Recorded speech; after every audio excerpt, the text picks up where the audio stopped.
Hey guys, my name is Laura Lee Hoggard and I'm the Fort Worth area coordinator for JBQ. And I'm just going to do a quick online training for our officials. We do not have time to do it Saturday morning and we are not having Friday competition. So that means we don't have time to meet and actually do this. So we're going to do it now. So this is just going to be very quick, very basic. If you have any follow-up questions, you need to get with your church coordinator or with your area coordinator, and then they can give you the answers. Like I said, this is just going to be brief. I'm going to touch on some areas of concern that we have seen pretty consistently just over the years, okay? So, Quizmaster, the very first thing you need to do is verify that the right teams are in front of you. These churches have multiple teams in many cases, and so you can't just go by the shirt logo. You need to make sure that it's actually that right team. So don't just say, oh, Trinity and Oaks. You need to call their actual team names to make sure they are where they are supposed to be. Be sure you open in prayer. That's probably the most important thing, quite honestly. Be sure you open in prayer. Judges, when you're there, you need to kind of slip back from the table. Don't be at the table with the quizzers because you're going to be about this from me to you right now. We're going to be very close together, and you don't want those question sets to even possibly be seen. Okay. If your church or your team happens to come in, if you are able to, please go to the other end of the table so you're not right across from your quizzers that you normally have. Okay.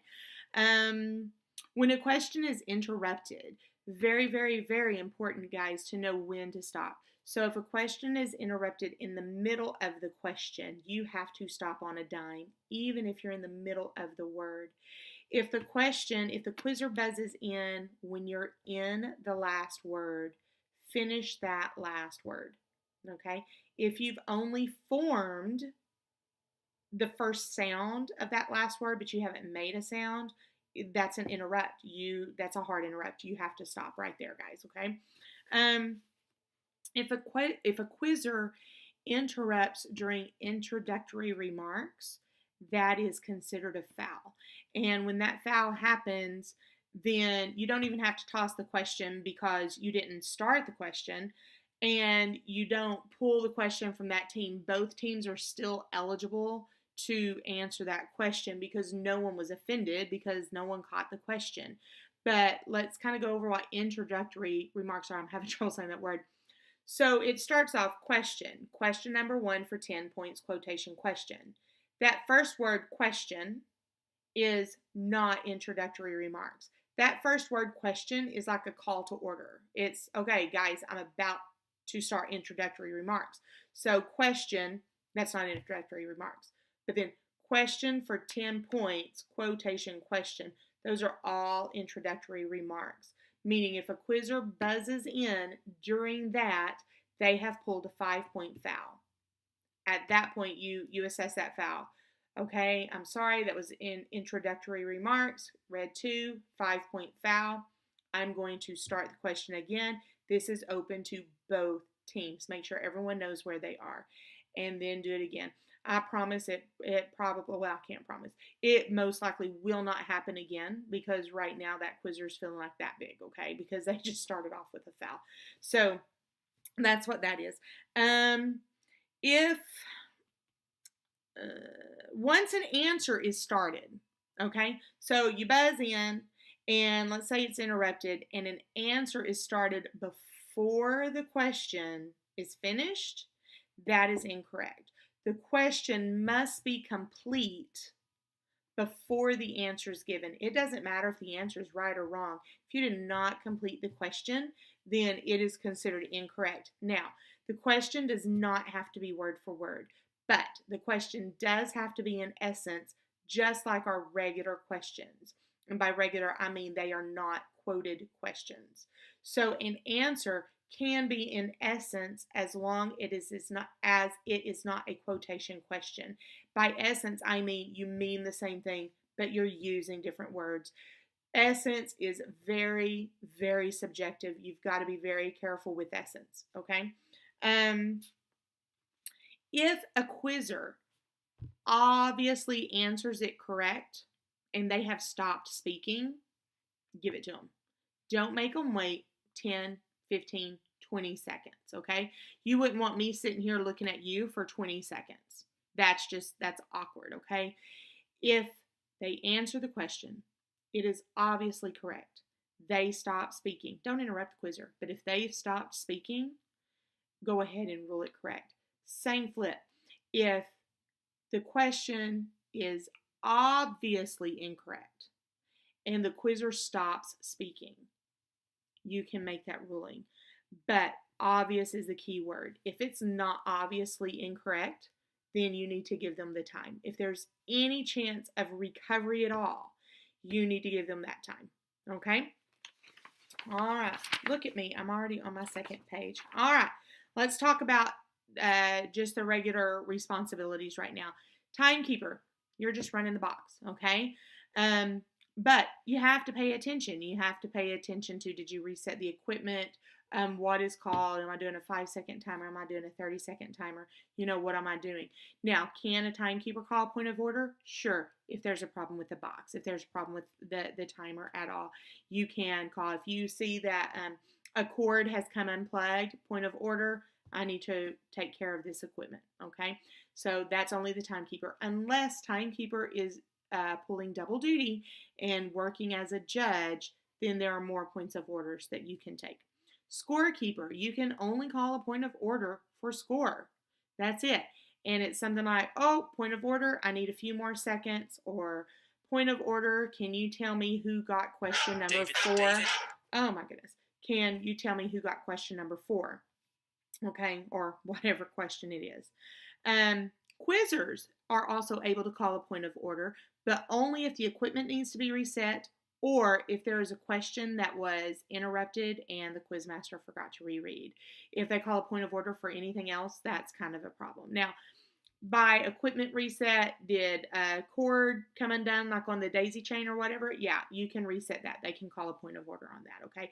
But they can't call a point of order to see if, their coach can, whatever, step outside to get people quiet. That's a coach call. Points of order are procedural only, okay? So don't call a point of order to argue a quizmaster's ruling. That's a judge's ruling. And if you call a point of order for a judge's ruling, you can get yourself in a bind. You can pull a foul. And your quizzers will look at you.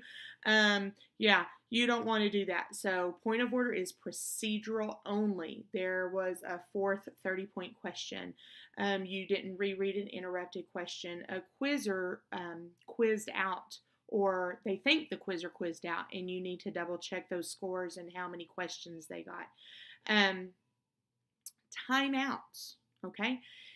Timeouts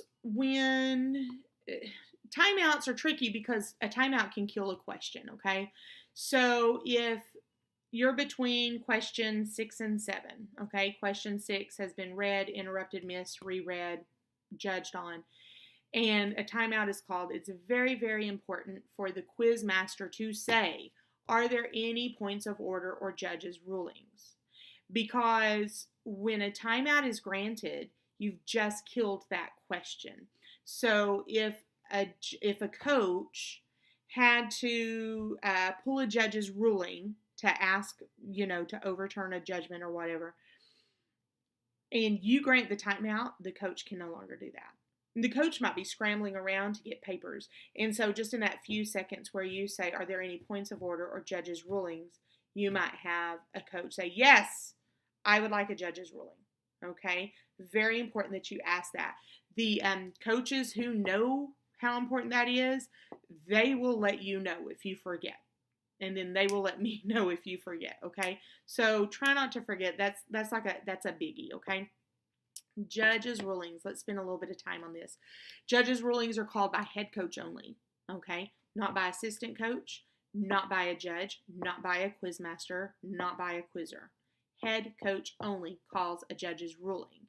And when they call the judge's ruling and it is granted, they have 30 seconds to argue whatever they're needing to argue. And usually they're either going to try to overturn the other team's correct ruling, or they're going to try to flip an incorrect ruling for their own team, okay? So usually the judge's ruling, they have 30 seconds for this argument, for this rebuttal. And when they do that, they really need to try to use the rules. Otherwise, it's a, I heard, I said, you heard, that type of thing. And that's shady. You don't want to do that. And by shady, I just mean that's a gray area. You don't want that. So coach needs to say, in this rule on this page, it states that a quotation question has to do this, or whatever the case may be. At that point, when the 30 seconds are over, Quizmaster, super duper important that you let everyone in the room know what you are looking for. Okay? So let's say that the coach said, judge's ruling, you called my quizzer incorrect. The rule states this. I think the quizzer is correct. Okay? So I may say, okay, judges, I am looking for heads. We agree with the coach. Tails, we disagree with the coach. I'm making sure everybody knows exactly what we're looking for. Okay? And then I usually step back from the podium just a few steps to allow my judges to come closer to me. And then we show our coins at the same time. You're not flipping a coin. You're not just going to see how does it pop up. You are deliberately choosing head or tail. So when you look at your coin, all three of you are looking at the coin at the same time.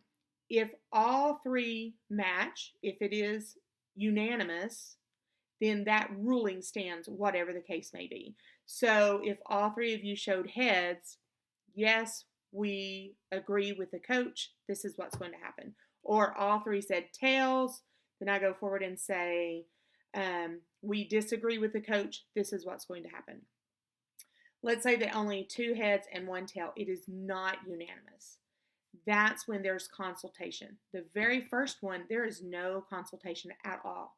Okay? There none. Okay? Doesn't matter who heard what, there's no talk.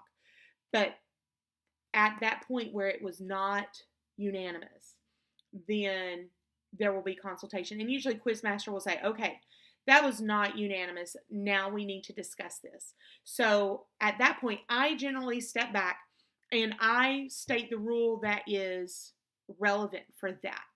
So I may say, okay, the question was a quote. The rule states that the quote has to be exact. You have to say the address. The address doesn't have to be exact, but there can be no wrong information. So if the book was James and you actually accidentally said John, that's incorrect. So this is what the rule states. So, judges, I am looking for heads, you agree with the coach, or tails, you disagree with the coach. And then that second vote does not have to be unanimous. It just needs to be majority. At that point, Quizmaster says, okay, the ruling is for the coach or not in favor of the coach. Okay? That's from the head coach only. Now, on the other side of the table, where the Quizmaster and the judges are, we have judges vote. That's the terminology. Judges vote. So let's say that there was a quotation question and, oh, good night, Irene. Let's just say that there was a quotation question and I thought I heard an extra word, but I'm not positive. I'm not willing to put money on it, but if I mess this up, I'm in trouble. So I might say, I would like a judge's vote. That's all I say. I don't tell them what I heard, what I'm looking for, nothing. I just say, I would like a judge's vote. Basically, that's telling my judges, hey, I need to know if this kid's correct because I missed something, okay? And so then you vote. This does not have to be unanimous, okay? And it's only one vote. Now, can a coach call a judge's ruling on your vote? Yes. Can a coach call a judge's ruling on a judge's ruling that they didn't like? Yes. Can all 4 be thrown out there in one sitting? Yes. Okay? They probably won't. They're going to save them, but it is possible. It is legal, okay, in the game. I will say, Quizmasters, If you cannot say for certain that the quizzer's wrong, like, I know the quizzer said this incorrectly, go with the quizzer, okay? Just go with the quizzer. If you cannot put money on the fact that the quizzer was wrong, then just go with the quizzer, okay? Quizmaster, if you misread any portion of the question, your judges should catch you. Judges, pay attention. Catch the quizmaster. I'm not saying, go out to get him. That's not it. But if they misread, just call it. Just say misread. That's it. You don't have to go through anything. You don't have to tell them where he misread or what you heard. Just say misread. Throw out that question. Bring in another question of equal value. Now, equal value, you can do quote or non-quote, okay? Those can be interchanged, just equal value. Coaches, you cannot call a misread. You don't have the question in front of you, okay? And then by the time you say, hey, you misread that, then my judges didn't catch it. I didn't catch it. So now it's a he said, she said type thing, and we're just not going to play that, okay? So judges, you're going to call the misread. Quizmasters, you might call a misread on yourself. I've done that before where I've gotten tongue-tied, and I say, I'm sorry, that was a misread, and then I go on. If you get to the point where you need a coordinator, say that you're just not, you're not satisfying your coach in a ruling, and it's to the point of becoming argumentative, you or the coach can call for a coordinator. I would like to see a coordinator, please. So what happens when you get a coordinator, the quizmaster, you're going to stay in the room to maintain the room. Judge, you will step out to let me or whomever know that we need a coordinator, and we'll get a coordinator to you. Once the coordinator comes in, quizmaster is going to step out. Judge will go back in. Quizmaster is going to step out and tell the coordinator what is going on. But you're not going to use team names, churches, nothing identifying. It's just black and white, stick to the facts, okay? This was the question, this is who answered, this was my ruling. And then the coordinator will either say, yep, that's exactly what it is, or nope, you need to do this. That decision is final. Coordinator's decision is absolutely final. Quizmaster will go in and say, this is what the coordinator stated, and that's it. If you're in a situation where, as a quizmaster, you're like, I'm scared to go in there and tell them this, or I don't have the verbiage or whatever, at that point, a coordinator may go in because the decision has already been made and stated. So if you need that backup, you absolutely can. But coordinator's not going to want to just go in and kind of take over your authority. But we are absolutely there if we need to help you at all. All right, one final thing. I don't know if I told you, but we are going to be loading our officials from the top down, and we're going to be giving preference to Kentucky testing. So if you want an advanced room, you need to take and pass the Kentucky certification test, the officials test, this season, okay? There's going to be some way that we're going to be able to check on that, and then we're just going to start at advanced, and then we're just going to load them down according to the Kentucky test. So think about where you want to be, because, you might end up in a different room from what you want to be, okay? So if you have any questions, feel free to reach out to me. Feel free to reach out to Lena, your church coordinator, your area coordinator. And I hope this helps with everything, and I will see y'all in a few weeks.